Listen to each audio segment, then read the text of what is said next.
tired. I gotta sit down.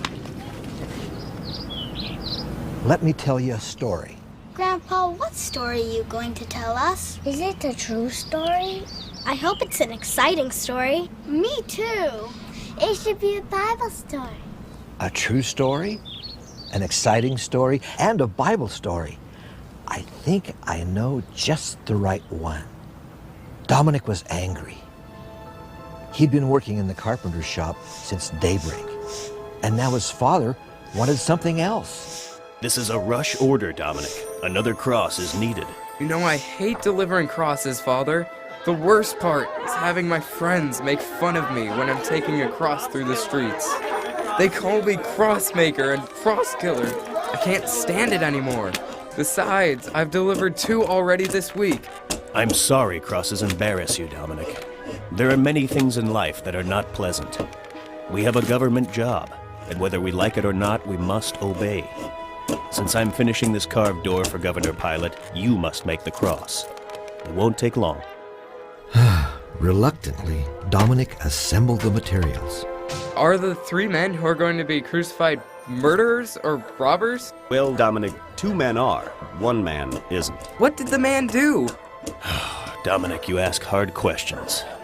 There's a lot of talk in Jerusalem. Many say the man hasn't committed a crime.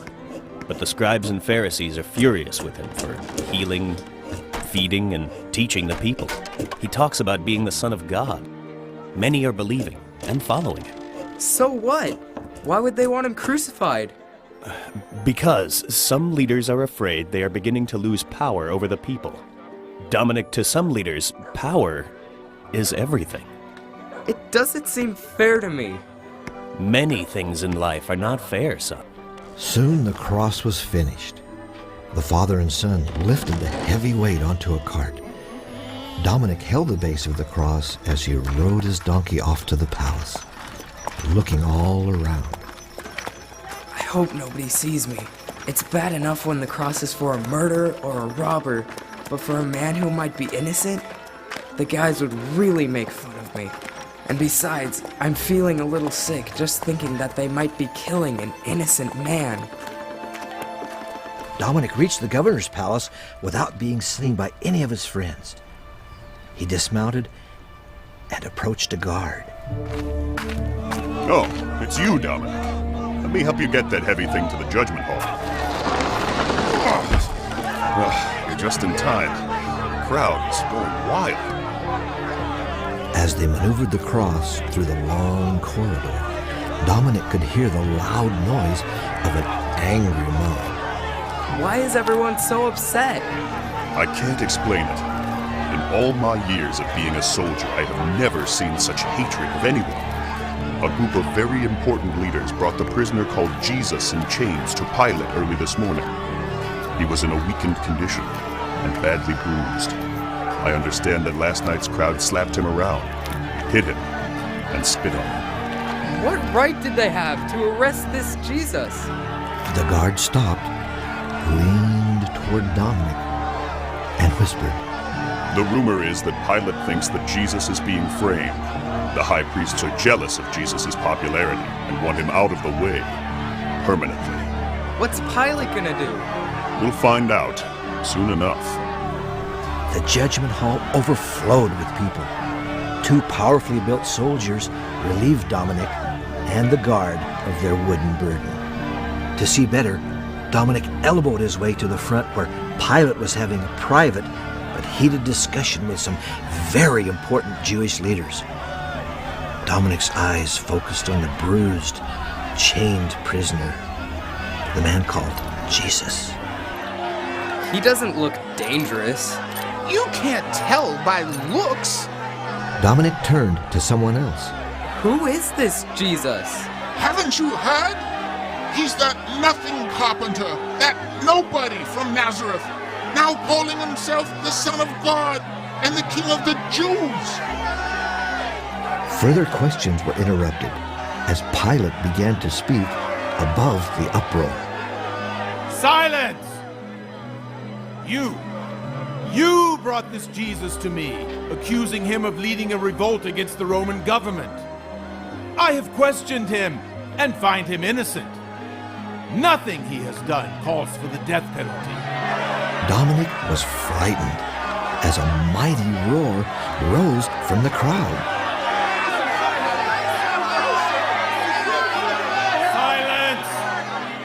He is not guilty of any crime. Each year I release a prisoner at Passover.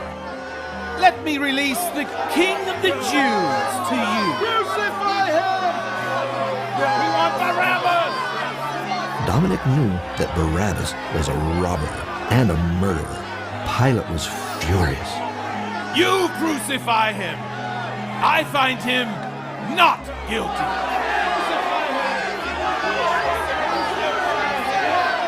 This can't be real. I must be in the middle of a horrible nightmare. Pilate sent for a bowl of water and washed his hands before the mob. I am innocent of the blood of this good man. The responsibility is yours.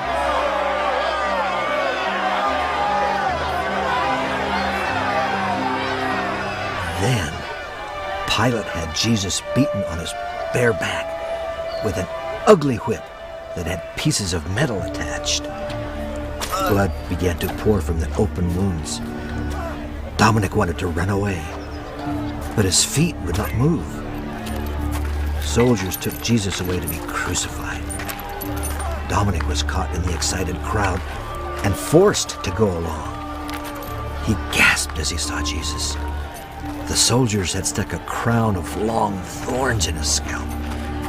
Blood dripped down his face. His body was very bruised. Dominic felt sick to his stomach. He looked away, but felt someone looking at him. His eyes were drawn to the strong, gentle face of Jesus. Eyes of mercy and love gazed at Dominic. He wanted to look away, but he could not. It was as if Jesus looked right through him, knew all about him, even the secret things, and loved him still. Dominic didn't understand, but he knew Jesus loved him. He was sure of that. Each step of the way to the execution, Dominic felt sadder. I wish I hadn't made that cross. I didn't know what I was doing. Jesus was so weak, he stumbled. A man named Simon was forced to stagger along with a heavy cross. At last, the huge crowd reached Skull Hill, also known as Golgotha. The soldiers pounded long, sharp spikes through Jesus' hands and feet as the cross was raised. Dominic thought his heart would break. I never should have made that cross. 2 thieves were crucified with Jesus, one on each side. Dominic read the sign placed over Jesus' cross. Jesus of Nazareth, King of the Jews. Later on, Dominic overheard the evil laughter of the leaders. He was so good at helping others. Let's see him save himself if he's really the Son of God. Dominic was so upset, he scarcely noticed the sky was as dark as night. He wanted to tell Jesus that he was sorry, but it was too late.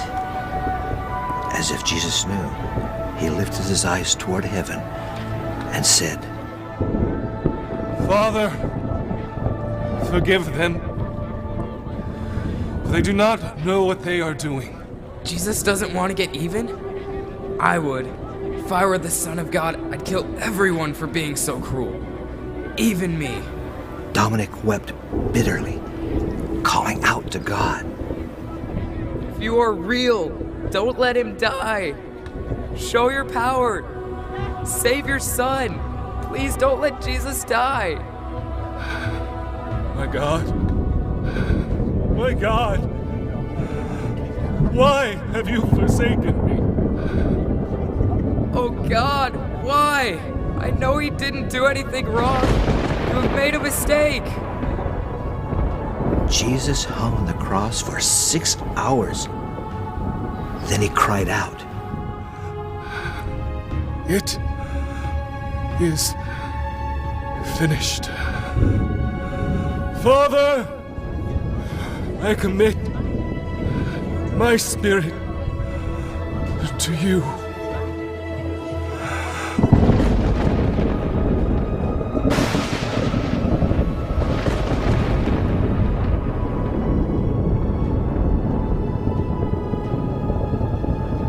To make sure Jesus was dead, a soldier pierced his side with a spear.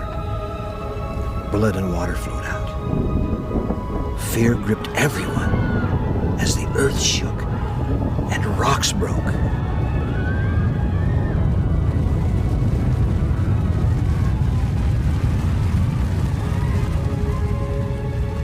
So consumed was Dominic with his grief that he was only dimly aware of the weeping and wailing of the followers of Jesus around him.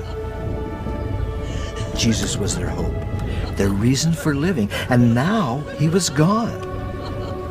They left the cross in deep sorrow. Dominic felt as though a great weight had been attached to his heart. Even breathing was difficult. He just wanted to be left alone.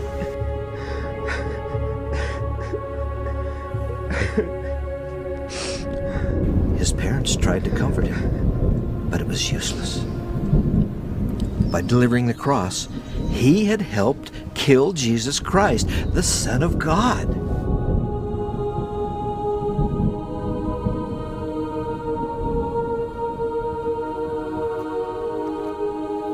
Days later, Dominic was walking along a lonely road, his head bent with grief. He was so absorbed in his thoughts, he didn't notice a man walking beside him. You seem to be very sad. Dominic didn't look up, but was tearful. I don't deserve to ever feel good again. Please, tell me. Dominic felt he could trust this man, and so he told the whole story. These things had to be, Dominic. How do you know my name?